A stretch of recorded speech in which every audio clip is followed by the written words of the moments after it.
All students are theoretically acquainted with the idea of the Buddhic plane and its wonderful characteristic of unity of consciousness, but most of them probably regard the possibility of obtaining any personal experience of that consciousness as belonging to the far distant future.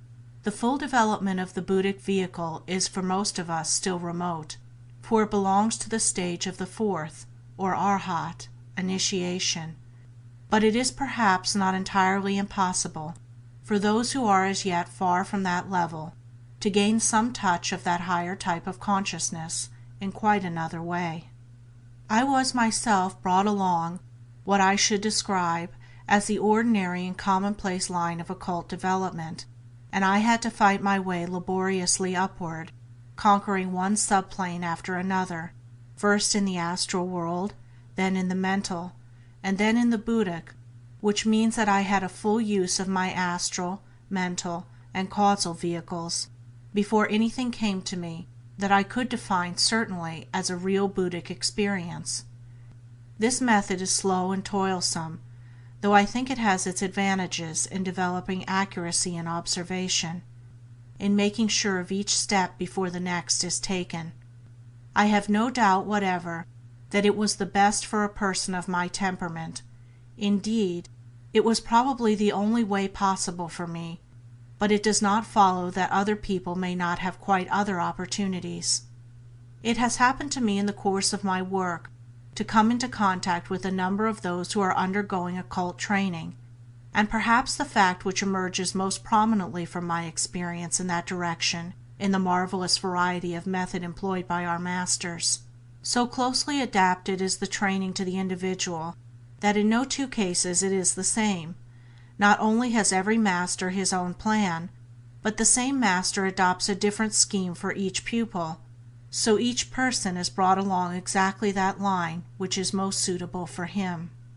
A remarkable instance of this variability of method came under my notice not long ago, and I think that an explanation of it may perhaps be useful to some of our students. Let me first remind them of the curious inverted way in which the ego is reflected in the personality. The higher manas, or intellect, images itself in the mental body. The intuition, or buddhi, reflects itself in the astral body, and the spirit, or atma, itself somehow corresponds to the physical. These correspondences show themselves in the three methods of individualization, and they play their part in certain inner developments, but until lately it had not occurred to me that they could be turned to practical account at a much earlier stage by the aspirant for the occult progress. A certain student of deeply affectionate nature developed, as it was quite right and proper that he should, an intense love for the teacher who had been appointed by his master to assist him in the preliminary training. He made it a daily practice to form a strong mental image of that teacher, and then pour out his love upon him with all his force, thereby flooding his own astral body with crimson, and temporarily increasing its size enormously. He used to call the process enlarging his aura.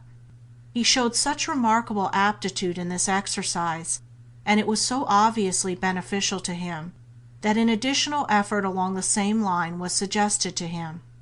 He was recommended, while holding the image clearly before him and sending out the love force as strongly as ever, to try to raise his consciousness to a higher level and unify it with that of his teacher. His first attempt to do this was amazingly successful. He described a sensation as of actually rising through space. He found what he supposed to be the sky, like a roof barring his way, but the force of his will seemed to form a sort of cone in it, which presently became a tube through which he found himself rushing. He emerged into a region of blinding light, which was at the same time a sea of bliss, so overwhelming that he could find no words to describe it. It was not in the least like anything that he had ever felt before. It grasped him as definitely and instantaneously as a giant hand might have done, and permeated his whole nature in a moment like a flood of electricity. It was more real than any physical object that he had ever seen, and yet at the same time so utterly spiritual. It was as though God had taken me into Himself, and I felt His life running through me, he said. He gradually recovered himself and was able to examine his condition, and as he did so, he began to realize that his consciousness was no longer limited as it had hitherto been, that he was somehow simultaneously present at every point of that marvelous sea of light, indeed, that in some inexplicable way he was himself at sea, even though apparently at the same time he was a point floating in it. It seemed to us who heard that he was groping after words to express the consciousness which, as Madame Blavatsky so well puts it, has its center everywhere and circumference nowhere. Further realization revealed to him that he had succeeded in his effort to become one with the consciousness of his teacher. He found himself thoroughly comprehending and sharing that teacher's feelings, and possessing a far wider and higher outlook on life than he had ever had before. One thing that impressed him immensely was the image of himself as seen through the teacher's eyes. It filled him with a sense of unworthiness, and yet of high resolve, as he whimsically put it. I found myself loving myself through my teacher's intense love for me, and I knew that I could and would make myself worthy of it. He sensed also a depth of devotion and reverence which he had never before reached, and he knew that in becoming one with his earthly teacher he had also entered the shrine of his true master, with whom that teacher in turn was one, and he dimly felt himself in touch with a consciousness of unrealizable splendor.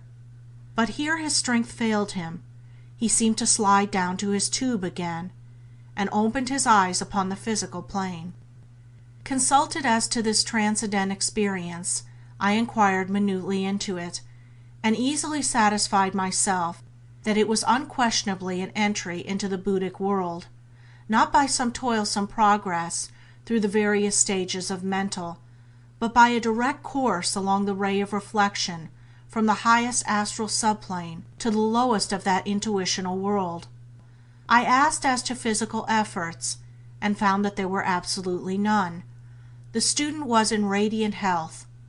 So I recommended that he should repeat the effort, and that he should, with utmost reverence, try to press higher still, and to raise himself, if it might be, into that other astral consciousness.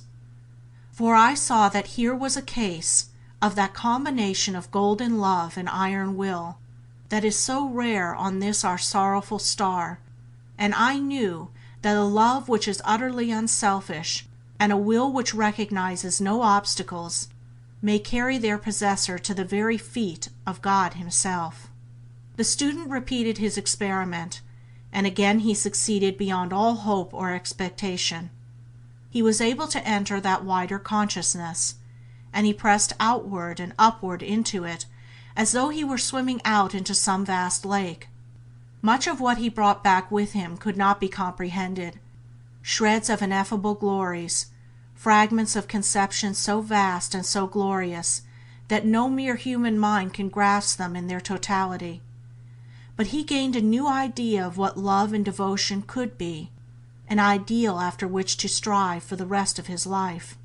Day after day he continued his efforts. We found that once a day was as often as he could be wisely attempted. Further and further he penetrated into that great lake of love, and yet found no end to it. But gradually he became aware of something far greater still.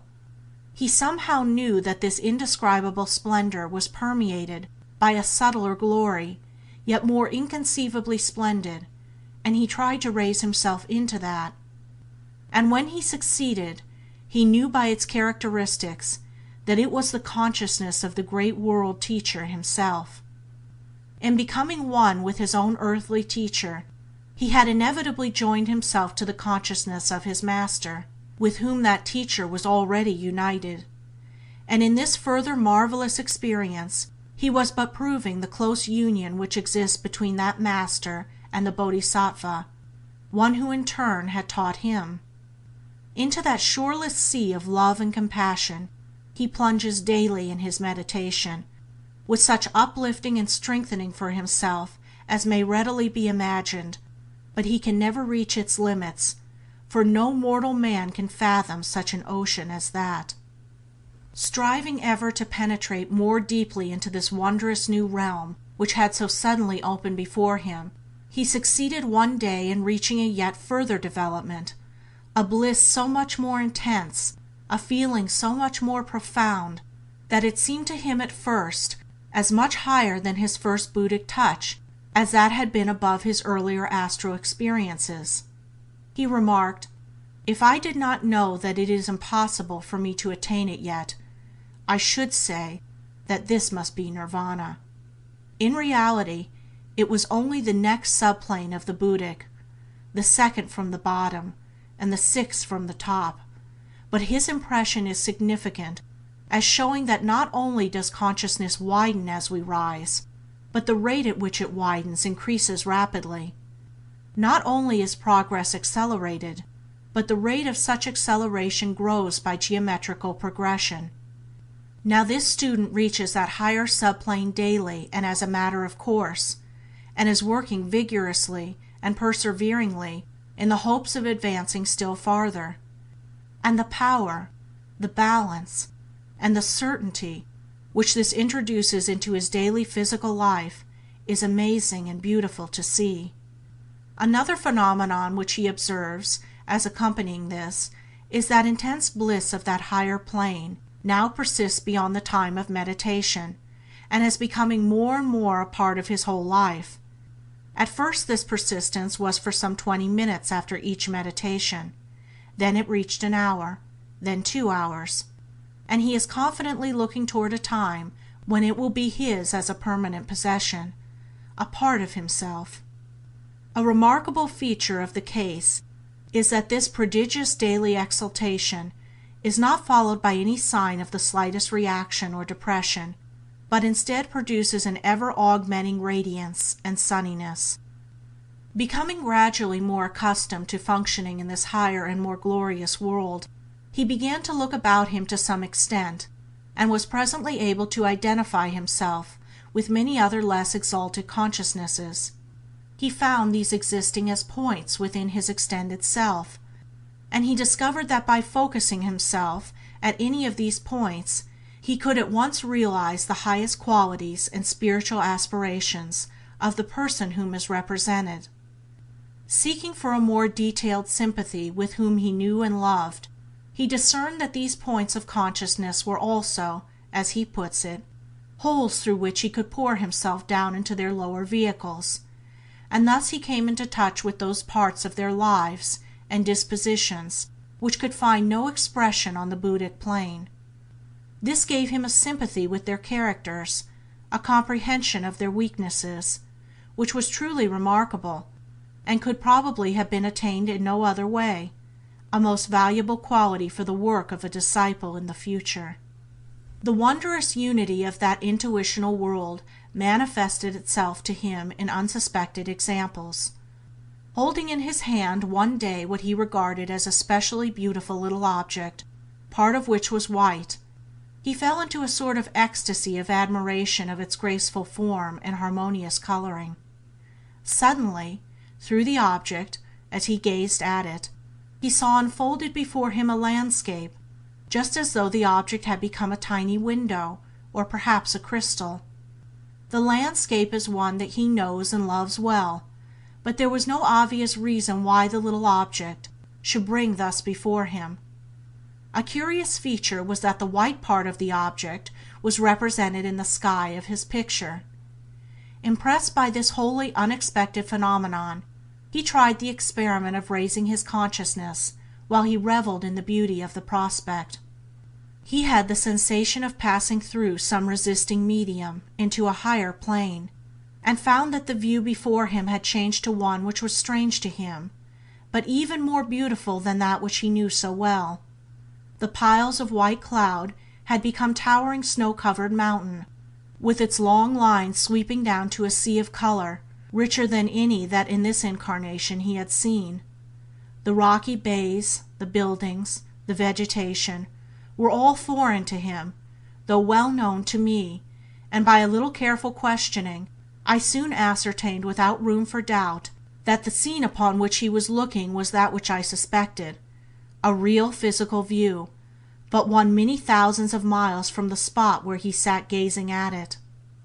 Since that hallowed spot is often in my mind, though I assuredly was not thinking of it that moment, what the student saw may have been a thought form of mine. I imagine that up to this point what had happened may be quite simply described. I presume that the student's emotion was excited by his admiration, and that the heightened vibrations which were caused in this way brought into operation his astral senses, and this enabled him to see a view which was not physically visible, but well within astral reach. The endeavor to press on further temporarily opened the mental sense, and by it he was able to see my thought form, if that second view was a thought form of mine. But the student did not rest satisfied with that. He repeated his attempt to push on still higher, or as he put it, still deeper into the real meaning of it all. Once more he had the experience of breaking through into some exalted and more refined state of matter, and this time it was no earthly scene that rewarded his effort, for the foreground burgeoned forth with an illimitable universe filled with masses of splendid color, pulsating with glorious life, and the snow-covered mountain became a great white throne, vaster than any mountain, veiled in dazzling gold light. A strange fact connected with this vision is that the student to whom the experience came is entirely unacquainted with the Christian Scripture, and was unaware that any text existing therein had any bearing upon what he saw. I asked him whether he could repeat this experience at will. He did not know, but later on he tried the experiment, and succeeded in again passing through those stages in the same order, giving some additional details of the foreign landscape, which proved to me that this was not merely a feat of memory, and this time the awe-stricken seer whispered that amidst the coruscations of that light he once had a passing glimpse of the outline of a mighty figure who sat upon the throne. This also, you may say, might be a thought form, built by some Christian of vivid imagination. Perhaps, but when a few days later an opportunity occurred, and I asked a wise one what signification we might attach to such a vision, he replied, "Do you not see that, as there is but one love, so there is but one beauty? Whatever is beautiful on any plane is so because it is pushed back far enough, its connection will become manifest.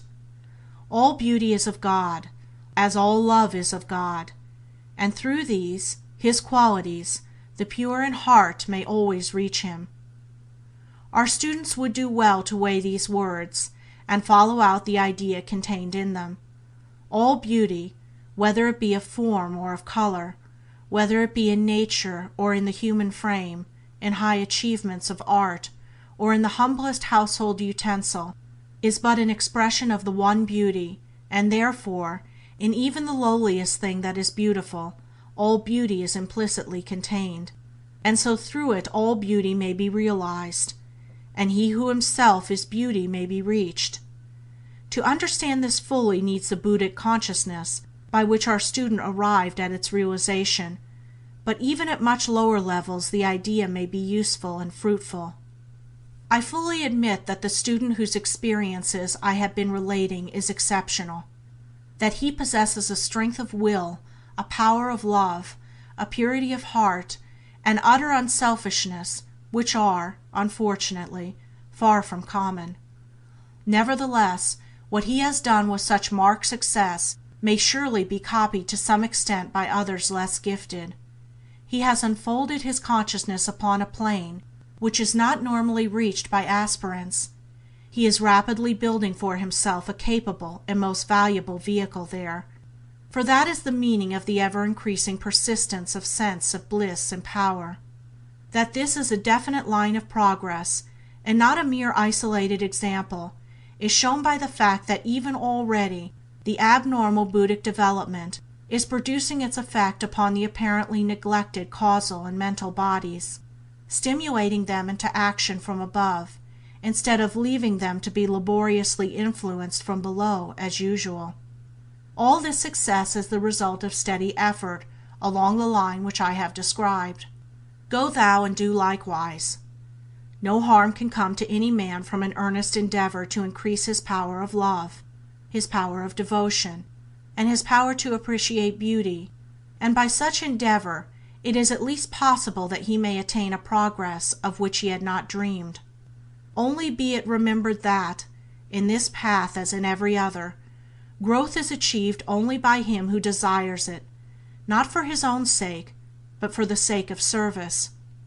Forgetfulness of self and an eager desire to help others are the most prominent characteristics of the student whose inner story I have here told. These characteristics must be equally prominent in any who aspire to follow his example. Without them, no such consummation is possible. The Theosophist, August 1915. End of the Buddhic Consciousness by C. W. Leadbeater. Read by Andrea Fiore.